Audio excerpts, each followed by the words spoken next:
गहरी अंधेरी अमावस की रात थी। गांव के बाहर बना सुनसान रेलवे स्टेशन खामोशी में डूबा खड़ा था। समय आधी रात के पार जा चुका था। ठंडी हवा खाली प्लेटफॉर्म पर सरसराती हुई गुजर रही थी।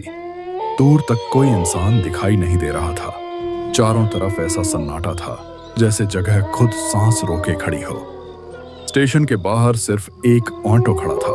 उसके पास खड़ा था मंगल, एक सीधा सादा ऑटो चालक जो अभी कुछ यात्रियों को छोड़कर लौटा था और अब घर जाने की तैयारी कर रहा था। आज तो बड़ी सुनसान रात है, एक भी सवारी नहीं दिख रही। लगता है 8 बजने वाले हैं। अब ज्यादा देर रुकना ठीक नहीं।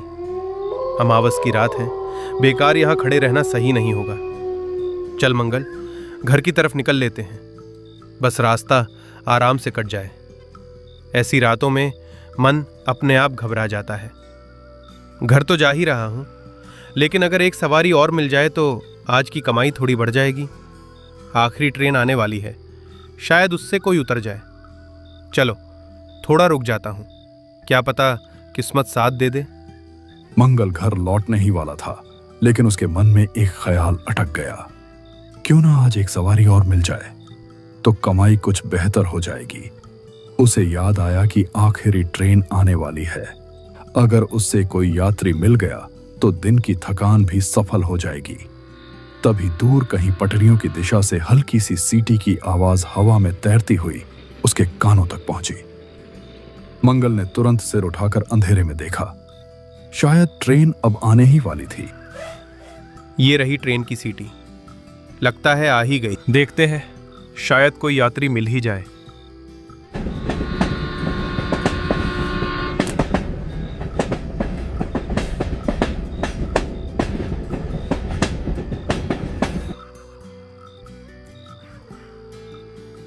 फाइनली यार, हम शिवपुर पहुंच ही गए। कितना सुन रखा था इस जगह के बारे में। हाँ भाई, लेकिन स्टेशन तो काफी सुनसान लग रहा है। उम्मीद है कोई सवारी मिल जाए। मिलेगी यार, थोड़ा आगे चलते हैं। इतनी दूर आए हैं तो अब रुकने का सवाल ही नहीं।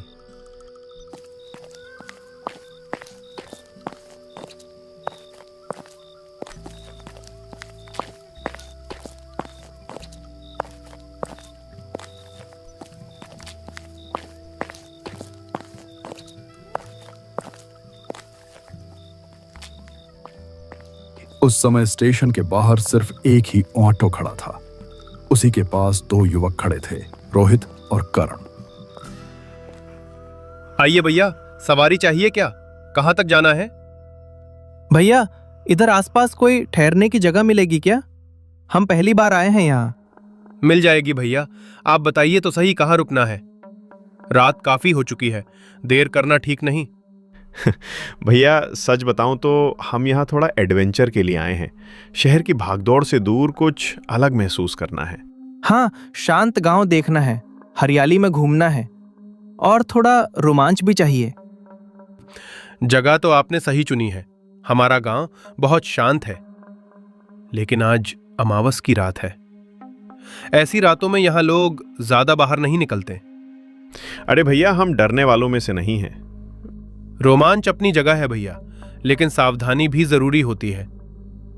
पहले मेरे साथ चलिए, आराम कर लीजिए, सुबह ताजा दिमाग से घूमना। हाँ, पहले रुकने का इंतजाम कर लेते हैं, फिर सुबह देखेंगे। ठीक है भैया, आपकी बात में दम है। बस यही समझदारी है। आइए बैठिए, मैं आपको अपने घर की तरफ ले चलता हूं।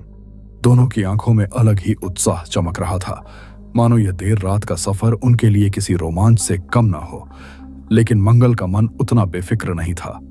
वह चाबी घुमाकर ऑटो स्टार्ट कर चुका था, फिर भी उसके भीतर एक अनजानी बेचैनी उठ रही थी।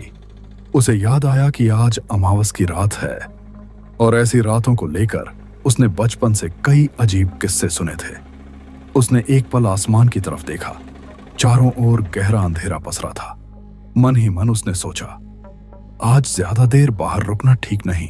फिर भी सवारियों को बैठाकर उसने ऑटो सड़क पर बढ़ा दिया।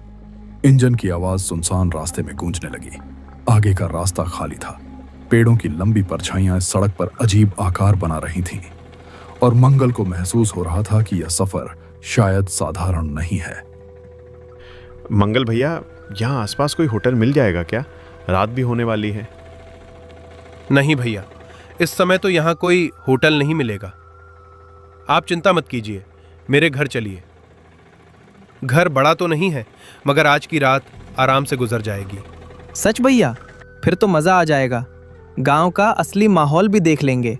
हाँ, आज आप लोग मेरे मेहमान हैं, लेकिन एक बात ध्यान रखिए, आज अमावस की रात है।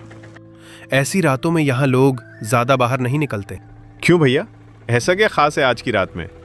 गांव में मान्यता है कि अमावस की रात में बुरी और ताकतवर शक्तियां बाहर निकलती हैं, इसलिए सावधानी जरूरी होती है। रोमांच अपनी जगह है भैया, लेकिन समझदारी भी जरूरी है। अरे भैया, तब तो और भी मजा आएगा। थोड़ा रोमांच तो चाहिए ही। पहले घर चलिए, रात बाहर बिताने लायक नहीं है। ठीक है भैया, जैसा आप सही समझें। धन्यवाद मंगल भैया, आपने बड़ी मदद कर दी। अरे इसमें धन्यवाद की क्या बात है, बस अब जल्दी घर पहुंच जाए। अमावस की रात में अंधेरा जल्दी गहरा जाता है।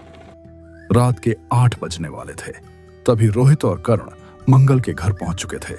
घर के बाहर बैठकर तीनों ने साथ में चाय पी और देर तक आपस में बातें करते रहे।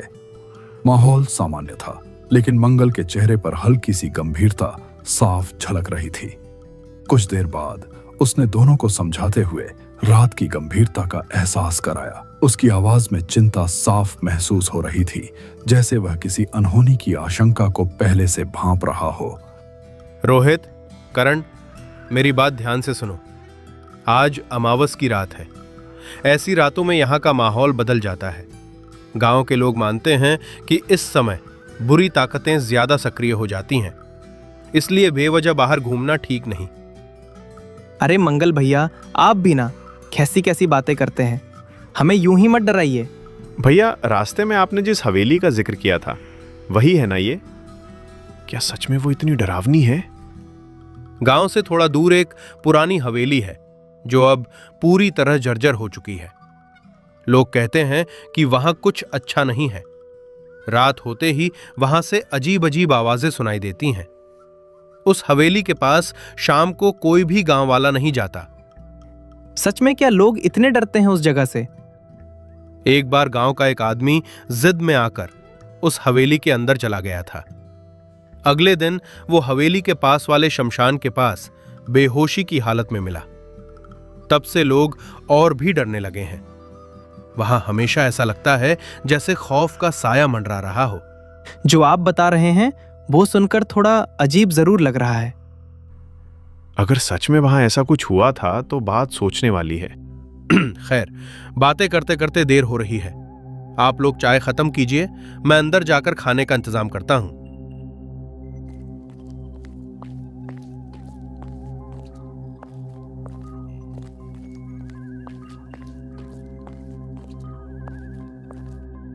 यार रोहित, तुम्हें नहीं लगा कि मंगल भैया के घर में और कोई है ही नहीं? कितना शांत है सब कुछ। हाँ, थोड़ा अजीब तो है, लेकिन गांव के घर ऐसे ही होते हैं शायद। और जो उन्होंने हवेली की कहानी बताई, सच कहूं तो सुनकर तो मुझे और भी इंटरेस्ट आ गया। सोचो, अगर सच में कुछ रहस्य हुआ तो।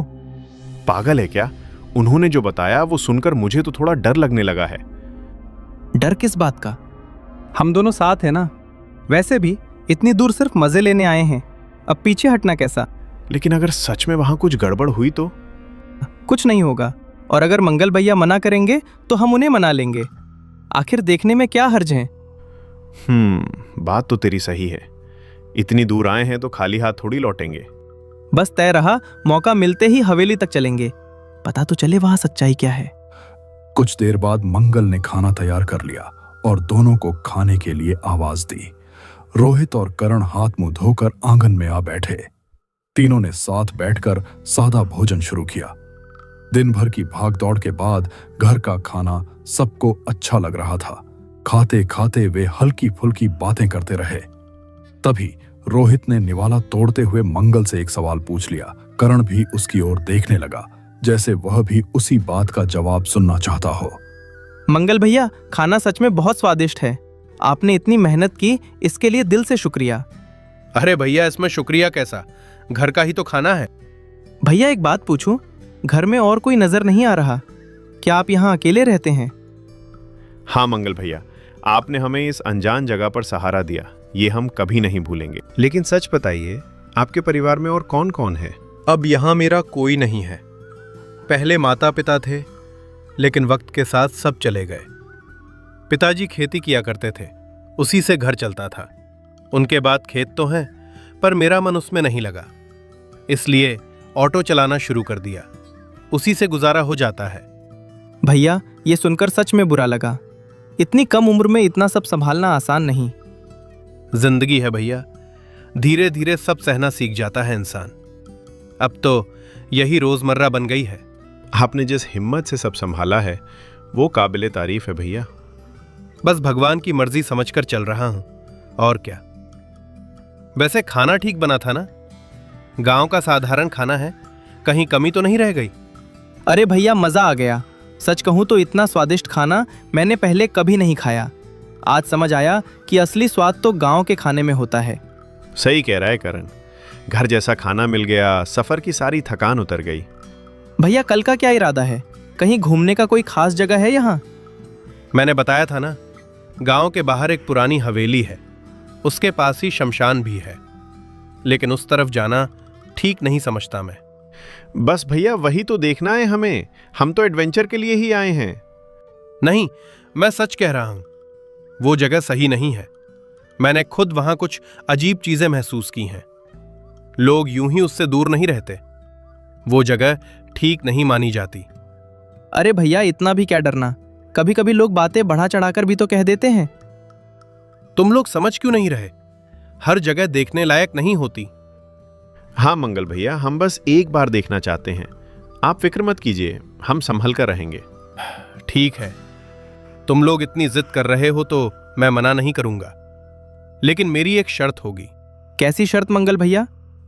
हवेली तक जाना ठीक है, लेकिन उसके बाहर जो शमशान है ना, उसकी तरफ कदम भी मत बढ़ाना।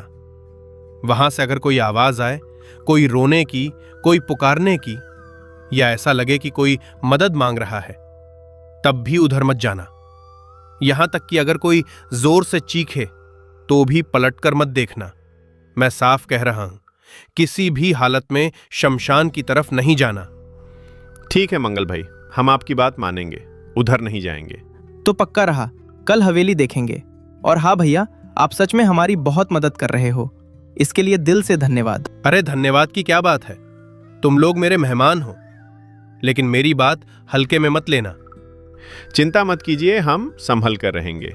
अच्छा, अब काफी बातें हो गईं, रात भी काफी हो चुकी है। तुम दोनों के सोने का इंतजाम मैंने बगल वाले कमरे में कर दिया है। चलो अब आराम कर लो, सुबह बात करेंगे। भोजन के बाद मंगल ने दोनों के आराम के लिए एक अलग कमरा खोल दिया। उसने अंदर बिस्तर बिछा दिया और उन्हें आराम करने को कहकर बाहर चला गया। रोहित और करण पेट भरकर उस कमरे में आकर लेट तो गए, लेकिन उनकी आंखों में नींद का नाम नहीं था। कमरे में हल्की सी खामोशी पसरी थी। बाहर कहीं दूर कुत्तों के भौंकने की आवाज बीच बीच में सुनाई दे रही थी। दोनों करवट बदलते रहे और फिर धीरे धीरे आपस में बातें करने लगे। कभी सफर की चर्चा करते तो कभी गांव के माहौल पर हंसते। समय बीतता गया, मगर उनकी बातचीत खत्म होने का नाम ही नहीं ले रही थी। यार रोहित, सच बताऊं तो आज तो नींद ही नहीं आ रही।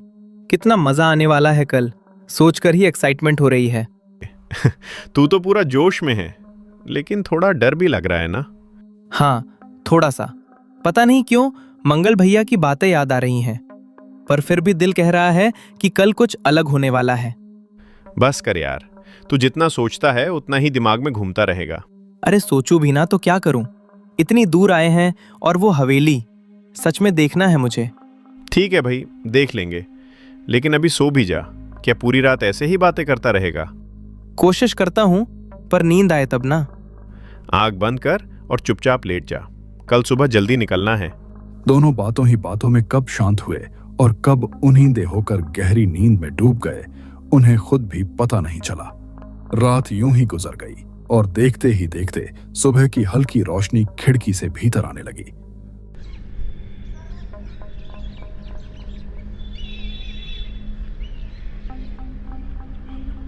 सुबह रोहित, करण और मंगल तीनों घर के बाहर बैठकर चाय की चुस्कियां ले रहे थे।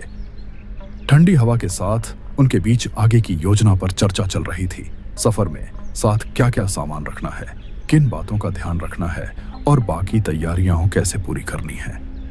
बातों और तैयारियों में समय इतनी तेजी से बीता कि किसी को एहसास ही नहीं हुआ। देखते देखते शाम के 4 बज गए। इसी दौरान उन्होंने मंगल को यह भी बता दिया कि वे एक रात उस पुरानी खंडहर हवेली में बिताने का इरादा रखते हैं। यह सुनकर मंगल का चेहरा गंभीर हो गया। उसे यह विचार बिल्कुल पसंद नहीं आया। दोनों ने हंसी मजाक और समझाने बुझाने के बाद किसी तरह उसे राजी तो कर लिया, लेकिन मंगल का मन अब भी निश्चिंत नहीं था।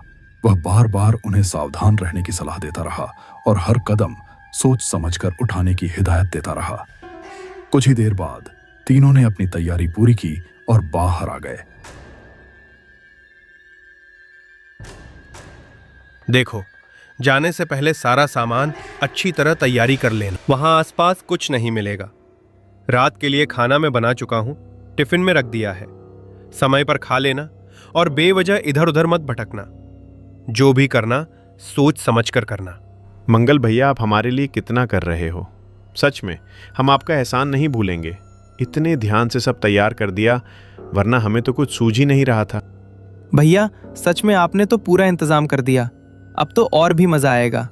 बस आप चिंता मत कीजिए, हम संभल कर रहेंगे। और हाँ, अगर कुछ अजीब लगा तो सबसे पहले आपको ही याद करेंगे। मंगल ने ओंष्ठो आगे बढ़ाकर दरवाजे के पास रोका और रोहित करण उसके भीतर बैठ गए। सीट पर बैठते ही मंगल ने बिना कुछ कहे इंजन स्टार्ट किया। मोटर की आवाज गूंजी और ऑटो धीरे धीरे आंगन से बाहर निकल गया। शुरुआत में रास्ता सामान्य था, लेकिन आगे बढ़ते बढ़ते माहौल बदलने लगा। घरों की संख्या कम होती गई, दुकानें पीछे छूटती चली गईं और सड़क सुनसान होती गई। हवा अब कुछ ज्यादा ठंडी महसूस हो रही थी। पेड़ों की लंबी छायाएं सड़क पर अजीब ढंग से फैल रही थीं। थोड़ी ही देर में ऑटो उस इलाके में पहुंच गया जहां पुरानी हवेली खड़ी थी। चारों ओर वीरानी पसरी थी और दूर दूर तक कोई हलचल दिखाई नहीं दे रही थी। मंगल ने हवेली से कुछ दूरी पहले ही ऑटो रोक दिया। मंगल भैया, क्या हम हवेली पहुंच गए? अभी नहीं, थोड़ा और आगे जाओ, फिर दाहिने तरफ मुड़ना। वहां तुम्हें शमशान का पुराना सा दरवाजा दिखेगा।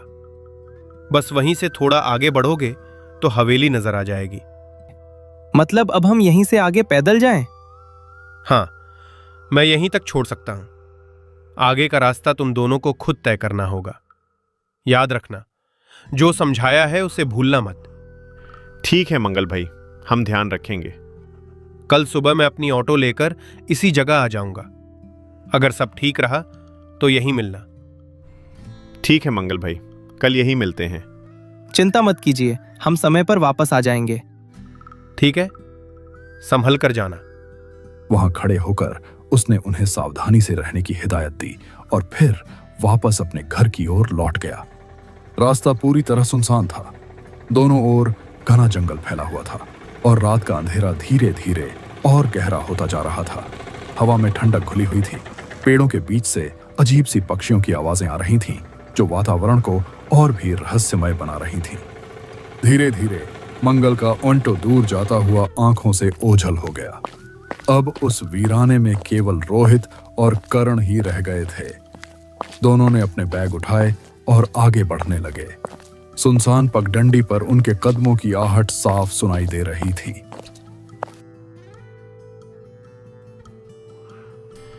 करण, पता नहीं क्यों मुझे यहाँ कुछ ठीक नहीं लग रहा। अरे यार, तू भी ना अभी से घबरा गया। इतनी दूर आए हैं और अब पीछे हटने की सोच रहा है। ये सब बस दिमाग का खेल है। देखना, सुबह हंसेंगे हम इस बात पर। शायद हमें मंगल भैया की बात मान लेनी चाहिए थी। रात में इस तरह रुकना सही फैसला है या नहीं, समझ नहीं आ रहा। अगर हालात ऐसे ही रहें तो हमें वापस लौटने के बारे में सोचना चाहिए।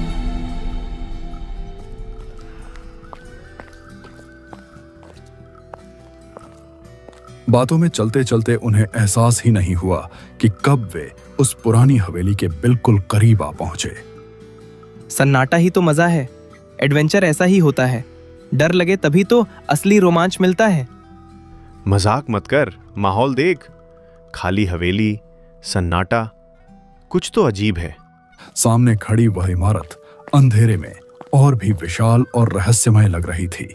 सबसे अजीब बात यह थी कि हवेली का मुख्य फाटक पहले से खुला हुआ था, जैसे किसी ने जानबूझकर उसे अध खुला छोड़ रखा हो। क्षण भर के लिए दोनों ठिठके, फिर हिम्मत जुटाकर भीतर कदम रख दिया। अंदर का आंगन सूना पड़ा था। नीचे के कमरे झरझर हालत में थे। दीवारों का पलस्तर झड़ चुका था, खिड़कियां टूटी हुई थीं और हर तरफ धूल जमी थी। वहां रुकना उन्हें ठीक नहीं लगा। तभी उनकी नजर ऊपर की मंजिल पर गई, जहां कई कमरों की कतार दिखाई दे रही थी। टूटी सीढ़ियों से संभलते हुए वे ऊपर चढ़े। ऊपर पहुंचकर उन्होंने देखा कि एक कमरा बाकी हिस्सों की तुलना में कुछ बेहतर स्थिति में था। वहीं ठहरने का निश्चय किया। दोनों ने मिलकर थोड़ी बहुत सफाई की, धूल हटाई, अपना बिस्तर बिछाया और बैग एक कोने में रख दिए। फिर वहीं बैठकर इधर उधर की बातें करने लगे। माहौल शांत था और समय धीरे धीरे बीतता रहा। उन्हें पता ही नहीं चला कि कब घड़ी की सुइयां रात के 9 बजा चुकी थीं। अरे करण, देख तो, कब के 9 बज गए और हमें पता भी नहीं चला। मुझे तो अब जोर की भूख लग रही है। चल, जो खाना लाए हैं वही निकाल लेते हैं, वरना देर हो जाएगी। सच में यार, टाइम कैसे निकल गया पता ही नहीं चला। चल ठीक है, पहले खाना खा लेते हैं, फिर आराम से बैठकर आगे की सोचेंगे। हाँ, पेट भरा रहेगा तो दिमाग भी ठीक से काम करेगा, वरना भूख में तो कुछ समझ ही नहीं आता। और हाँ, कल के लिए ताकत भी चाहिए। एडवेंचर खाली पेट नहीं होता। खाना खत्म करने के बाद दोनों ने अपना बैग एक कोने में रख दिया और बिछी चादर पर लेट गए। हवेली में कोई रोशनी नहीं थी। टूटी खिड़कियों और दरारों से आती हल्की चांदनी ही कमरे को धुंधला सा दिखा रही थी। दिन भर की थकान उनके चेहरे पर साफ नजर आ रही थी। पैरों में दर्द था और शरीर बिल्कुल ढीला पड़ चुका था। कुछ देर तक वे छत की तरफ देखते रहे, जहां जाले हवा के साथ हिल रहे थे। फिर धीरे धीरे उनकी आंखें बंद होने लगीं। बाहर गहरा सन्नाटा पसरा था। बीच बीच में हवा पुरानी दीवारों से टकराकर अजीब सी सरसराहट पैदा कर रही थी। अचानक कहीं पास से किसी जानवर की तेज और अनजानी आवाज गूंजी। उसी आवाज ने करण की नींद तोड़ दी और वह घबराकर उठ बैठा। एक बार नींद खुल जाए तो फिर वापस आती ही नहीं। और ये रोहित तो देख, घोड़े बेचकर सो रहा है। लगता है इसे तो तोप भी चल जाए तो नहीं उठेगा। चलो, जब नींद नहीं आ रही तो थोड़ा घूम ही लेता हूं। आखिर देखने ही तो आए हैं इस हवेली को।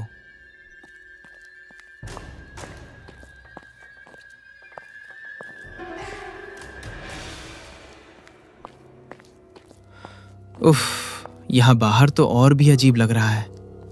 हवा भी जैसे अलग सी लग रही है। पता नहीं क्यों, लेकिन थोड़ा सा डर सा भी महसूस हो रहा है। अरे रहने दे, डरने से क्या होगा। इतनी दूर आए हैं तो खाली कमरे में बैठे रहने से अच्छा है थोड़ा इधर उधर देख लिया जाए। रोहित तो वैसे भी गहरी नींद में है। चल करण, हिम्मत रख, आखिर एडवेंचर करने ही तो आए हो। कमरे में अब भी वही धुंधली चांदनी थी, लेकिन माहौल पहले से ज्यादा भारी महसूस हो रहा था। करण अपने ही ख्यालों में डूबा धीरे धीरे कदम बढ़ा रहा था। तभी अचानक उसकी नजर सामने की दीवार पर पड़ी और वह एकदम से ठिठक गया। दीवार पर कुछ ऐसा दिखाई दे रहा था जिसे देखकर उसका गला सूख गया। कुछ पल के लिए उसके कदम जैसे जमीन से चिपक गए। उसने गहरी सांस ली, खुद को संभाला और हिम्मत जुटाकर थोड़ा आगे बढ़ा। चांदनी की हल्की रोशनी दीवार पर पड़ रही थी, मगर वह चीज साफ समझ नहीं आ रही थी। करण ने गर्दन आगे बढ़ाकर ध्यान से देखने की कोशिश की कि आखिर दीवार पर वह अजीब सी आकृति क्या है। उसका दिल तेजी से धड़क रहा था और हर कदम के साथ उसकी बेचैनी बढ़ती जा रही थी। अरे बाप रे, ये कैसी तस्वीर टांग रखी है यहाँ? ऐसी जगह पर कोई ये सब लगाता है क्या? पहले ही इस हवेली के बारे में इतना कुछ सुन रखा था, वैसे ही दिल घबराया हुआ था। और अब ये, सच में इसे देखकर तो जान ही निकल रही मेरी। पता नहीं किसकी तस्वीर है, लेकिन लग तो बिल्कुल भी ठीक नहीं रही। यहाँ खड़ा रहना भी अजीब लग रहा है। कहीं मैं बेवजह ज्यादा सोच तो नहीं रहा। करण हवेली के भीतर यूं ही टहलता हुआ एक हिस्से से दूसरे हिस्से में जा रहा था। दीवारों पर जमी धूल और टूटी खिड़कियों के बीच उसकी चाल की आहट गूंज रही थी। इसी दौरान उसकी नजर एक संकरे गलियारे जैसे रास्ते पर पड़ी। उत्सुकता में वह उसी तरफ मुड़ गया और धीरे धीरे सीधे आगे बढ़ने लगा। गलियारा पार करते ही सामने का दृश्य देखकर वह ठहर गया। दूर तक फैला वही श्मशान दिखाई दे रहा था जिसकी चर्चा रास्ते में हुई थी। यह दृश्य देखते ही उसे अचानक मंगल की कही बातें याद आ गईं और उसके कदम कुछ पल के लिए थम से गए। अच्छा, तो यही वो जगह है जिसके बारे में मंगल भैया बार बार मना कर रहे थे। सामने यही शमशान होगा शायद। उन्होंने कहा था उधर मत जाना, लेकिन मैं तो बस देख ही रहा हूं। इतनी भी क्या बड़ी बात है। चलो जरा पास से देख कर आता हूं कि आखिर इसमें ऐसा क्या खास है। थोड़ा और आगे बढ़ते ही करण की नजर सामने पड़ी एक सफेद परछाई के ऊपर जो हल्की सी पेड़ की आड़ में खड़ी थी। पहली नजर में उसे लगा जैसे उस पेड़ के पास कोई धुंधली सी परछाई खड़ी हो। वह ठिठक गया और ध्यान से देखने लगा। चांदनी में वह आकृति साफ नहीं दिख रही थी, बस ऐसा महसूस हो रहा था मानो पेड़ के सहारे कोई हल्की सी सफेद छाया मौजूद हो। करण की धड़कन तेज हो गई और उसने आंखें मलकर दोबारा उस दिशा में देखने की। ये क्या है वहां? पेड़ के पास कुछ सफेद सा दिख रहा है। क्या सच में कोई खड़ा है या बस चांदनी का खेल है? ठीक से दिख क्यों नहीं रहा? लगता तो है जैसे कोई परछाई हो। अरे आंखें भी ना। शायद मैं ही ज्यादा गौर कर रहा हूं। फिर भी एक बार और ध्यान से देखता हूं। आखिर है क्या वहां? लगता है किसी ने लोगों को डराने के लिए कोई पुतला वतुला खड़ा कर दिया है। बेकार में सब इसे भूत प्रेत समझ लेते होंगे। चल करण, पास जाकर देख ही लेते हैं। इतनी भी क्या बड़ी बात है। टॉर्च की रोशनी में साफ दिख जाएगा, तब पता चलेगा असली राज क्या है। देखो जरा, अगर ये सच में पुतला निकला ना तो सबकी गलतफहमी दूर हो जाएगी। अरे शायद हवा में हिल रहा है, इसीलिए डरावना लग रहा है। पास जाकर ही समझ आएगा। जैसे ही करण ने हिम्मत जुटाकर 2 कदम और आगे बढ़ाए और उस धुंधली आकृति का चेहरा देखने की कोशिश की, उसी पल उसका खून जैसे जम गया। चांदनी में उभरता वह चेहरा इतना डरावना था कि उसकी सांस अटक गई, आंखें फैली रह गईं, गला सूख गया। अगले ही क्षण उसके पैरों ने जवाब दे दिया और वह वहीं जमीन पर गिर पड़ा। उसी समय एक खौफनाक ठहाका पूरे हवेली में गूंज उठा। वह आवाज दीवारों से टकराकर कई गुना तेज होकर लौट रही थी। ऐसा लग रहा था मानो पूरी इमारत उसी हंसी से कांप उठी हो। उस अचानक गूंजी आवाज से रोहित की नींद टूट गई। वह हड़बड़ाकर उठ बैठा। उसका दिल तेज धड़क रहा था, मगर उसे समझ नहीं आ रहा था कि यह आवाज कहां से आई और करण कहां है। कमरे का सन्नाटा अब पहले से ज्यादा भारी लगने लगा था। ये कैसी अजीब आवाज थी? करण? अरे करण कहाँ गया? अभी तो यहीं लेटा था, अचानक कहाँ चला गया? क्या बाहर गया है? बिना बताए क्यों जाएगा? कुछ ठीक नहीं लग रहा। पहले उसे ढूंढता हूं, देखता हूं आखिर वो गया कहाँ है। रोहित घबराकर कमरे से बाहर निकला और इधर उधर बेचैनी से देखने लगा।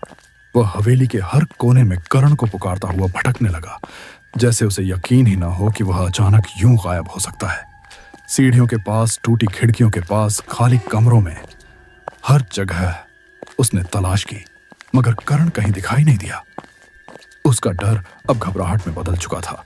तभी अचानक दूर श्मशान की दिशा से सन्नाटे को चीरती हुई एक तेज चीख गूंजी। वह आवाज इतनी दर्दनाक थी कि रोहित का दिल दहल उठा। उसे समझने में देर नहीं लगी कि वह चीख करण की ही थी। करण, कहाँ है तू? जवाब दे। मजाक मत कर यार, ऐसे गायब मत हो। करण, मैं आ रहा हूं, तू वहीं रुक। रोहित दूर ही खड़ा होकर बार बार करण का नाम पुकारने लगा। उसकी आवाज उस वीरान हवेली में गूंज रही थी, लेकिन सामने से कोई जवाब नहीं आया। सीढ़ियों पर भी नहीं, इन कमरों में भी नहीं। आखिर गया कहां? करण, एक बार आवाज तो दे।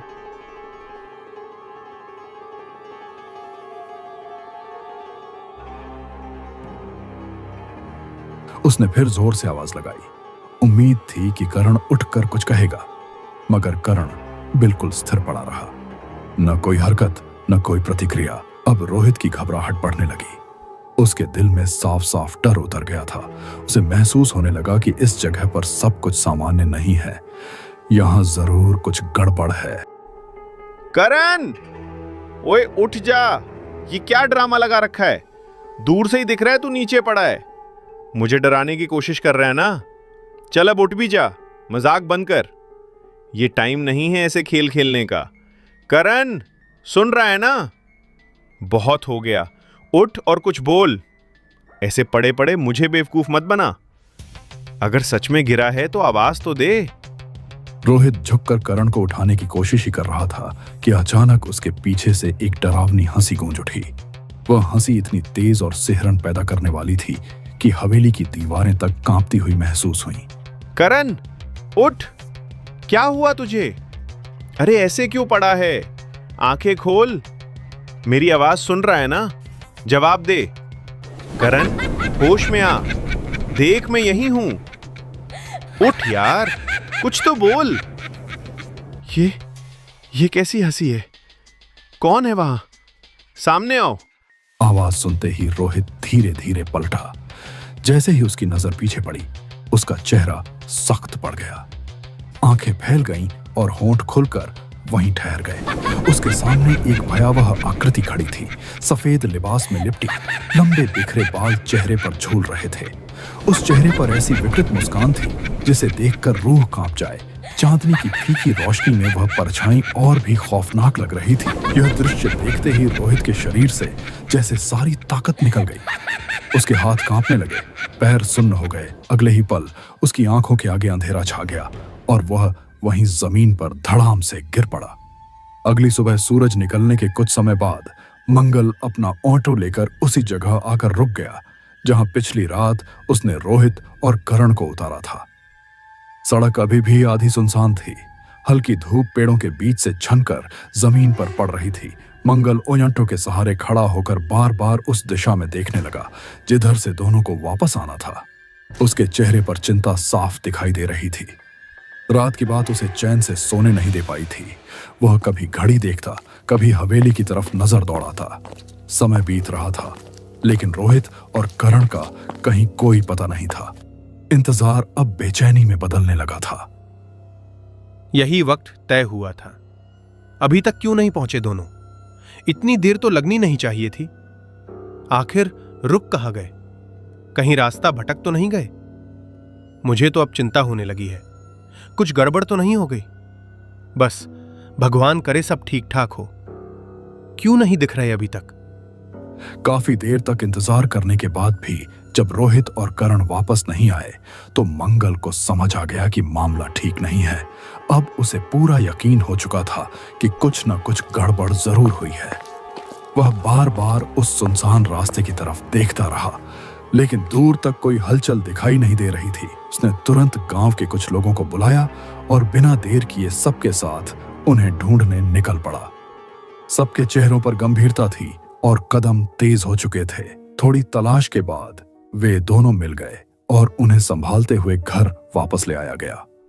दोनों की हालत देखकर साफ लग रहा था कि रात उनके लिए आसान नहीं रही थी। कुछ समय बाद करण को होश आ गया, लेकिन रोहित अभी भी बेहोशी की हालत में पड़ा था। उसे बार बार आवाज दी जा रही थी, मगर वह आंखें नहीं खोल रहा था। मैंने तुम्हें पहले ही समझाया था कि उस तरफ जाना ठीक नहीं है। हर जगह सिर्फ देखने या रोमांच के लिए नहीं होती। जहां के बारे में ठीक से पता ना हो, वहां कदम संभाल कर रखना चाहिए। जिद में लिया गया फैसला कभी कभी भारी पड़ जाता है। मंगल भैया, आप सही कह रहे थे। मुझसे गलती हो गई। आपकी बात हल्के में ले ली। आगे से बिना सोचे समझे ऐसा कदम नहीं उठाऊंगा। मुझे माफ कर दीजिए। पिछली रात का मंजर देखकर उनके मन में डर गहराई तक बैठ गया था।